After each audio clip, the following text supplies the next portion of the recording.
Hello everybody, welcome to this edition of Lions Pride. I'm Danny Daniels. With us today is Ryan Rosbury, the head cross-country coach here at EC, the men and the women. Ryan, thanks for taking the time. Oh, thank you, I appreciate it. All right, let's talk about your team so far. Tell me some of your top runners for the women and the men. All right, right now for the women, we have Faith Woodward, who last year was actually a wrestler. She's come out this year and actually is our top runner right now. She's performing extremely well. She's a tough runner. Our second runner we have for the women would be Alex Quarles. I think for right now where she's at, she was injured for about 5 months, couldn't run for a while. She would be probably our top runner, but right now she's progressing and doing a lot better. For our men, we have, right now, we go back and forth. We haven't been able to race our two freshmen right now. So technically right now, Ethan Hargrove is our #1 runner, and then behind that is Jake. And I'm looking here, and you got a young roster evidently, especially for the men. Yes, sir. We only have technically 2 seniors, and everyone else is either junior. We have 1 junior, and everyone else is sophomore to freshman. Yes, sir. Okay, as a cross-country coach, how do you coach cross-country? What do you do? Well, for right now, we put a lot of miles in. The way we coach is depending on how well and how fast they do a race. So we do practices off times. We do it technically, it's something called threshold run. We're seeing how long they can maintain a pace for a certain amount of miles. And we base their training off of that. And we also do VO2 max training and those type of training. So yes, sir. You don't have home meets, so do you go to places where the courses are tougher than others? Yes, sir. This year, we're going to go to a lot of not necessarily tough courses, but tough races to get our athletes some experience of what the higher level looks like. Especially now being Division II, we want to see what it's going to take for us to win conference and win nationals. Yes, sir. I had something I was going to ask you about, and I forgot what it was. Talk about what's coming up next. Up next, we'll be in Louisville, Kentucky for the Lugo Classic. We'll leave Friday and we race on Saturday. And this is a very high prestige race. There's 3 levels. There's going to be Division I, Division II, NAIA, Division III, all levels of races. So it's going to be good competition to see kind of where we're at towards conference. There's going to be a lot of conference runners there. So that'll be a good race. And hopefully our freshmen, this will be their first race to kind of see where they're at in the lineup and how we do with the conference. Cross-country sort of like golf, lower score wins, so explain that. Yes, sir. So it's based off our top 5 runners. So whatever places they get, you add those up, and then whoever has the lowest score will win. You just go down the list that way.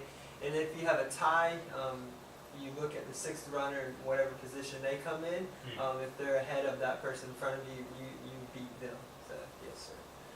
You run 5Ks? Women run 5Ks, guys run 8Ks until we get to regionals. And then women will run 6Ks and guys run 10K.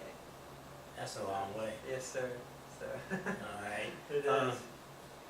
How about your background? I know you're new here. You hadn't coached very long, so what brought you to Manual? Right, so I was actually, came to Manual in 2011. I was one of the original, when the cross country got developed here, I was one of the original guys here.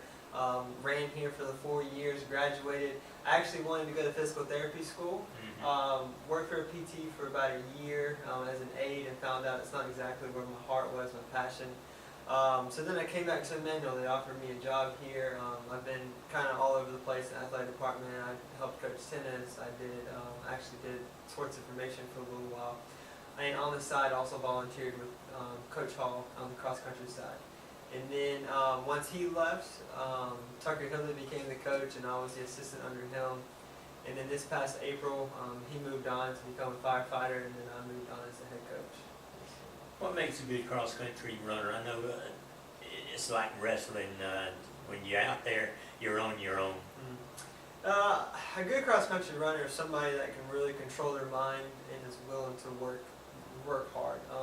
We always tell our guys the only thing you can't control is your attitude and your work ethic. So somebody that's going to come out every day, work hard, has a great attitude no matter what. If they have a bad, everyone's going to have a bad day. We understand that. You may not have the best race, but you're always coming out and you have a great attitude, but also have the family feel. Like we're changing our team's dynamic, and kind of like how when I was here, like we want our team to be a family, and if you're going to be a team player, it's not about you, it's about the team.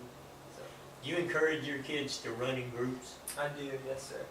So we kind of the group running kind of goes towards racing, because unless we're a pack and we're a group running, we're never going to win anything. Because the farther we're spread out, the higher score we're going to have.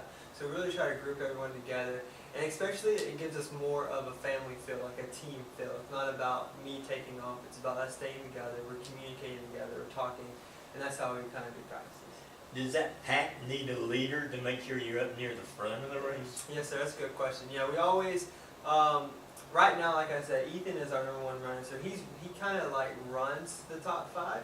So when we go to races, he's always doing roll call. He's always saying, "Hey guys, we're gonna pick out this mile. We're gonna ease off. We're gonna maintain pace." So he kind of runs those top 5, how we race and how we push through the run.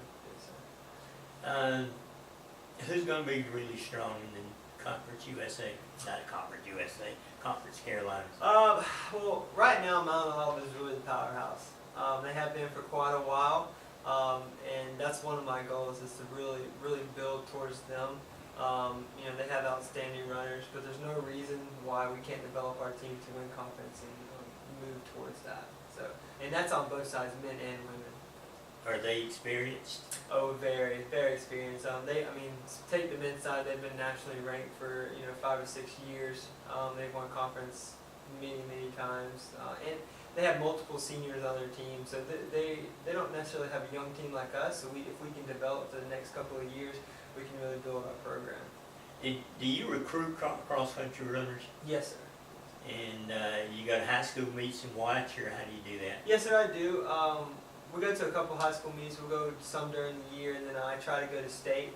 And then also we have I try to personally reach out to the coaches in emails and kind of build that relationship with them, and then they give me athletes, and I communicate with them through email. Okay, I'm used to watching high school meets. I hadn't seen the college meet, but high school kids, they cross that finish line, and they usually lose their lunch. College kids like that? Half the time, yes, Yeah. sir. They're either, like you said, losing their lunch, or they're passing out on the ground. So Right. yeah, and that's one of the things that like I've kind of told our runners, like unless you're puking your lunch out or you're on the ground, like we know you had something left in you. If you're passing the finish line and you're kind of just walking around, like we can see that you're wondering, like, okay, I had a little bit left in me. So those runners, you can tell, like, okay, they gave it all they had. Okay, that's interesting, because I watch coaches, they make sure their runners walk around when they cross the finish line. Yes. And you're saying that might not be a good thing? So, well, it just depends. Like walking around, like if you take somebody that passes out, they're throwing up, like it helps keep their heart rate from dropping too fast. So that's why like walking around is a good way. But like if they leave and you immediately, like you see their face and they're like, you can tell by their face, like, okay, I didn't give it all I had. And just a good story, like our first race, you take Faith, our #1 runner on our team. First ever cross country race, she came out, we were at Tusculum, and she actually passed out with .1 left of the race, and she was winning. So we think she got heat exhaustion, but it just to see her fight through the whole race, and then she just like laid out. We're like, okay, she had no energy left. She had nothing left to give. So that was awesome to see on our part, that she will continue to fight no matter how she feels in her race. So cross country is a fall sport, so most of the heat's gone, right? It's starting to get gone. The first month was brutal. It was 95, 96 degrees. Humidity was really high. Now it's getting pretty, and we'll go from August. The Nationals this year is December 2nd, so we'll go through some of the winter, and then Nationals is in Pennsylvania, so that'll be interesting. It'll probably be snowing when we get out there, if we have anybody make it. So cross country in the snow, you got to do that. Are the runners able to hydrate during the race, or you do that before they start? No, we typically don't hydrate during the race. It just slows down our time. And really, like with the 8K and the 5K or 10K and 6K, there's really no need in hydrating because you can hydrate during the week, weeks before you build up, and then technically you should be hydrating now, like months ahead. Like even a week before is not necessarily good enough. You need to be hydrating every single day. So the day before, we try not to do crazy amount of hydration because it's just going to be in your system and it's going to weigh you down. So really, a week, 2 weeks ahead, you kind of hydrate yourself. Again, I've always referred to cross country as the only non-spectator sport. So when they get out there, it's got to be a mindset to do their best. Oh, it's such a mindset, especially when you're out there. Like you take this weekend at Louisville. I mean, we're going to be racing when we go in our race probably around 40 teams. So you're going to have 300-400 runners right beside you, and there's some people in front of you, behind you. People are going to be screaming, and like me as a coach, I'm not going to be there with them the whole time. So they're going to have to learn to pack up, men and women, and control their mindsets and just race, and don't worry about the person in front of them. It's all about being tough, controlling. Because we always tell them like the mind will control your body. And as soon as you drop your mind, your racing drops. So we've really tried to focus on mindset and how we race. But yes, the mind can definitely control how you run. All right, when again is your next race and the race after that? Because this is probably run for a couple of weeks. Okay, yeah, so we are actually back to back for the next 4 weeks. This week we'll be at Kentucky, we'll be in Louisville for the Lugo Classic. Next Saturday we'll be in North Carolina for the Great American Classic, which is another very prestige race. And then the 3 weeks from now we'll be at Queens, and then a month from now we'll be at Sand Shark, which is Queens is in North Carolina, Sand Shark is in South Carolina. I can't remember what I wanted to ask you now. How many runners do you put in a race, and is there a limit? There's really no limit, but only 5 can score. Right. So it's, on this guy's side, depending on the race, we'll run 7 because our guys between our 5th and 7th guy, they're so close. Depending on who wants to show up and who has a good day, could be our 5th runner. On the girls' side, we'll normally take 5 to race. How do you decide who runs? During the week, I really decide, how well they do at practice and how well they're being a good teammate. I'm not necessarily going to always take the top 5 because they may be injured, they may not have a good week. There's no point in racing them. But I'd rather take somebody that has a good attitude and work ethic during the week. Shows me that they're fighting. They may not be the most talented, but they're fighting and they're really trying hard. And those are the people that I really want to reward in meets. Is it tough to have us bring in a freshman and he's still or she's still here as a senior? Do you have a lot of fallout? It's got to get discouraging sometimes. Yeah, like we've had a couple fallouts. Like right now, you take our 2 freshmen, like they're extremely talented, and more than likely they will be our top runners. Yeah.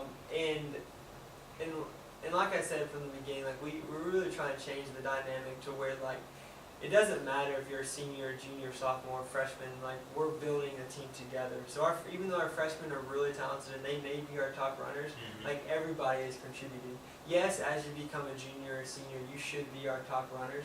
But every now and then we'll get some really stud freshmen that are going to come in, they're going to show out. But everyone's working together, and we're all going towards a goal. All right. Thanks for joining us, Coach, and good luck with the meet in Louisville. And after that, and maybe we talk again later in the season. Sounds good. I appreciate it. Ryan Rosbury, the cross-country coach here at EC. We'll see you next time. And basketball is right around the corner, so we'll talk to TJ Rosine and Mike Bonner probably next week, so we hope you join us for that.